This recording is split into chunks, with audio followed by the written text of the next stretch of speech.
여러분, 혹시 이런 의문이 드신 적 없으신가요?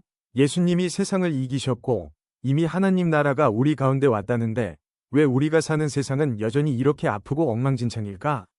악한 사람들은 여전히 큰 소리를 치고 성실하게 사는 우리의 일상은 때로 너무나 고달픕니다. 승리와 현실 사이의 이 거대한 모순, 어떻게 이해해야 할까요? 오늘 우리는 이 의문을 풀기 위해 성경 속에 숨겨진 하나님 나라의 비밀 문서를 조심스럽게 펼쳐보려 합니다. 보이지 않는 곳에서 이미 시작된 그 위대한 반전의 이야기를 함께 시작해 보시죠. 전쟁 영화를 보면 결정적인 승기가 잡히는 상륙작전의 날, 즉 D-Day가 있습니다. 기독교에서 예수님의 십자가와 부활은 바로 사탄의 심장부에 치명상을 입힌 결정적인 승리의 날입니다. 성경 속 예수님이 보여주신 병 고침과 귀신을 쫓아내는 기적들은 단순한 마술쇼가 아닙니다. 그것은 어둠의 군대가 파괴되고 있으며 억눌린 자들이 해방되고 있다는 명백한 승리의 신호탄입니다. 비록 전쟁 전체가 완전히 끝난 것은 아니지만 승부의 추는 이미 기울었습니다. 기적은 우리에게 그 승리의 소식을 미리 알려주는 전술적 표적입니다. 지금 우리는 어디에 서 있을까요? 상륙작전인 D-Day에 승리했다고 해서 바로 종전기념일인 V-Day가 오지는 않습니다. 그 사이에는 치열한 전투가 계속되는 과도기가 존재합니다. 우리는 바로 그 이미와 아직 아니 사이의 시간을 살아가고 있습니다. 십자가의 승리는 이미 일어났지만 최종적인 완성은 재림의 날에 이루어질 것입니다. 그래서 지금 이 시대에는 고통과 기적이, 어둠과 빛이 묘하게 공존합니다. 사탄이 최후의 발악을 하는 시기이기에 고달픔은 여전하지만 동시에 하나님 나라의 찬란한 빛도 우리 일상에 스며들고 있는 것입니다. 예수님은 왜 가장 거대한 진리를 가장 평범하고 투박한 비유 속에 숨기셨을까요? 화려한 영광으로 나타나셨다면 모두가 믿었을 텐데 말입니다.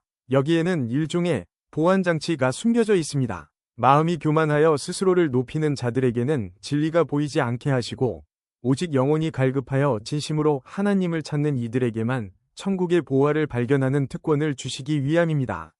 하나님 나라는 스스로를 요란하게 드러내지 않습니다. 오직 진리를 갈망하는 낮은 마음을 가진 사람에게만 그 위대한 설계도를 보여주십니다.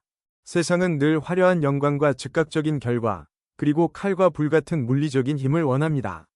하지만 예수님이 가져오신 하나님 나라의 방식은 전혀 다릅니다. 유대인들은 로마를 부술 강력한 무기를 기대했지만 예수님은 아주 작고 평범해 보이는 말씀의 씨앗을 뿌리셨습니다.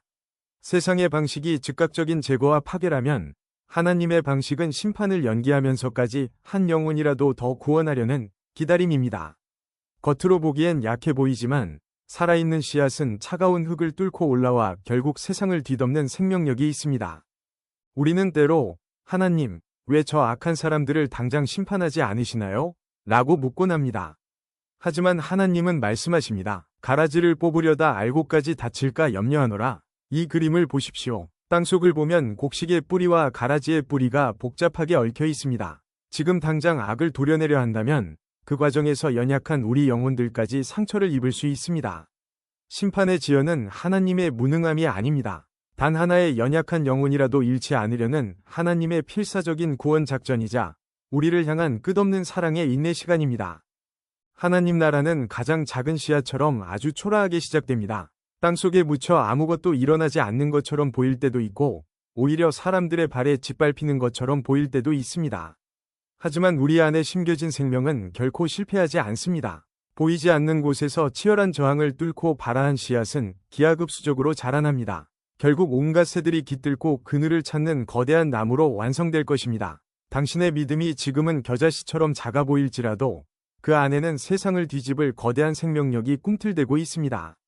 우리는 거창한 일을 해야 세상을 바꿀 수 있다고 생각합니다. 하지만 하나님 나라의 전쟁터는 바로 당신의 소박한 일상입니다. 길가에 떨어진 쓰레기를 줍는 마음, 아무도 모르게 골방에서 흘리는 기도, 낙심한 친구를 향한 작은 위로 한마디.